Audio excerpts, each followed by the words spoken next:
రాధిక పెళ్లికి ఆ 10 లక్షలు ఎలా అరేంజ్ చేయాలి?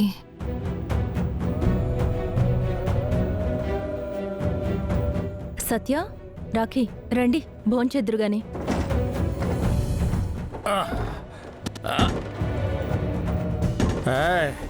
నందిని, నందిని, నందిని, ఈ ఇంట్లో ఏం జరుగుతుందో నాకు తెలియకుండా. ఈ ఇంట్లో ఏం జరిగితే నీకెందుకు? నీకు నీ తాగుడు ముఖ్యం కదా, తాగి తందనాలాడు. నందిని, బయట అందరూ నీ చెల్లెల గురించి ఏమనుకుంటున్నారో తెలుసా? తండ్రి బాధ్యత లేకుండా తాగి తిరుగుతూ ఉంటే ఆ సత్యనే ఇంటి బాధ్యతలన్నీ మోస్తుంది అనుకుంటున్నారు. దాని గురించి కాదే, నీ చెల్లెలు నడిపే భాగవతం గురించి ఊరంతా ఏమనుకుంటున్నారో తెలుసా? ఏంటి ఊరుకుంటున్నాను కదా అని నీ ఇష్టం వచ్చినట్టు మాట్లాడుతున్నావు? అందరూ మాట్లాడుతున్నదే మాట్లాడుతున్నానే. నువ్వు ఈ మధ్య ఆ గుళ్ళో వాచ్మెన్ తో చెట్టా పట్టాలేసుకొని తిరుగుతున్నావంట.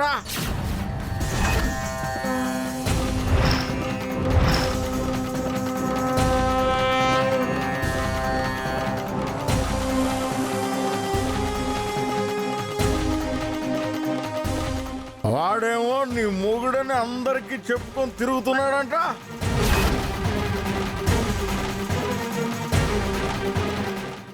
మీ ఇద్దరికి ఒక పాప కూడా ఉందంట కదా.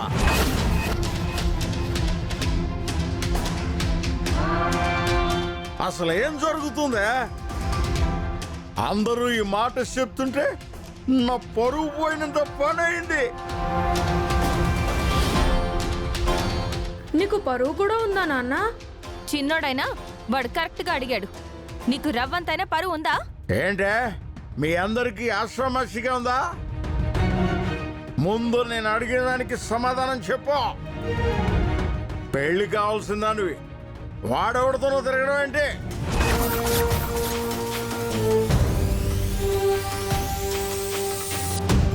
వాడేమో ఊరు మొత్తం నిన్ను తన పెళ్ళం చెప్పుకొని తిరుగుతున్నాడు. నాన్న, ఎవరో ఏదో అంటే నువ్వు నమ్మేసొచ్చి అడుగుతావా? నీ కూతురు మీద నీకు నమ్మకం లేదా? ఏమో, నిప్పు లేకుండా పొగ రాదు అంటారు.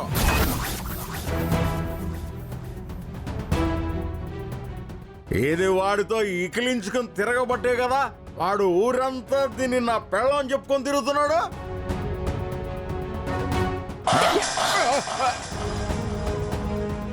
ఇంకొక్క మాట మాట్లాడేవంటే తండ్రిని కూడా చూడను. ఏంటే నా మీదకే చెంపిసిరావు? నీ కోపం నా మీద కాదు, ఊరందరికి నిన్ను వాడి పెళ్ళం అని చెప్తున్నాడు కదా, వాడి మీద చూపెట్టుకో. పెళ్ళో కొత్తపేట ఎక్కడుంది? సత్య, నాన్నోయ్, పారిపోయి ప్రాణాలు దక్కించుకో. వాము, తాగింది మొత్తం దిగిపోయింది, మళ్ళీ తాగించేవాడిని చూసుకోవాలి.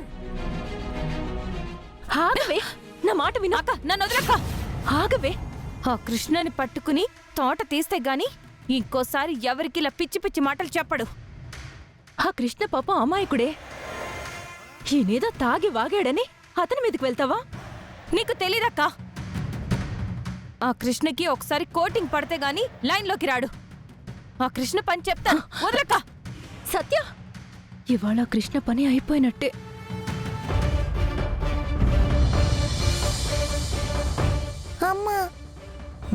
లహరి, నువ్వు అమ్మ అని ఎంత పిలిచినా ఆ అమ్మ ఇప్పుడు రాదు. అమ్మ వాళ్ళ ఇంట్లో ఉంది. తనకేంకా మీ అమ్మ అని గుర్తు రాలేదు. త్వరలోనే మీ అమ్మ నిన్ను గుర్తుపడుతుంది, మనతోనే కలిసి ఉంటుందంట.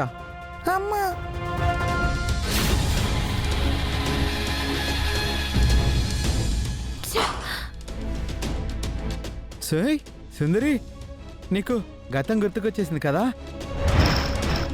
అందుకే ఈ టైంలో నువ్వు మా ఇంటికి వచ్చావు.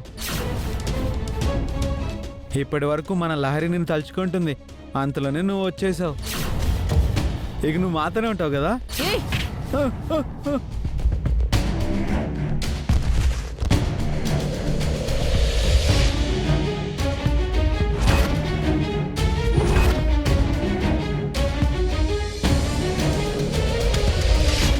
ఐ లవ్ యూ సుందరి. ఎవరో ఎవరికి ఎవరో ఏమో ఏమవుతారో నీతో అయ్యో నిలిచేదెవరో ఏమో ఏమవుతారో నీతో అక్కడ వరకు నిలిచేదెవరో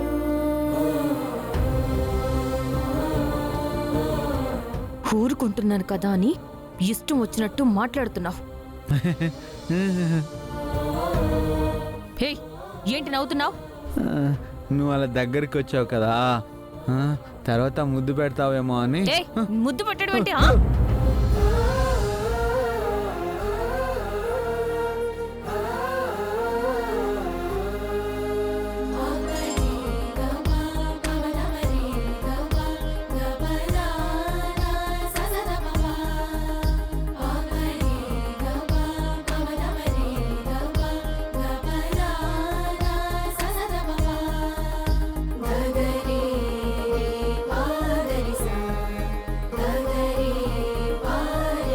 ఆ అమ్మాయికి నువ్వు ఊరుకుంటుంటే రెచ్చిపోతున్నావు. సుందరి, అలా దూరంగా కాదు, దగ్గరికి వచ్చి షర్ట్ పట్టుకున్నావు కదా, అలా పట్టుకొని చెప్పు, చాలా బాగుంటుంది.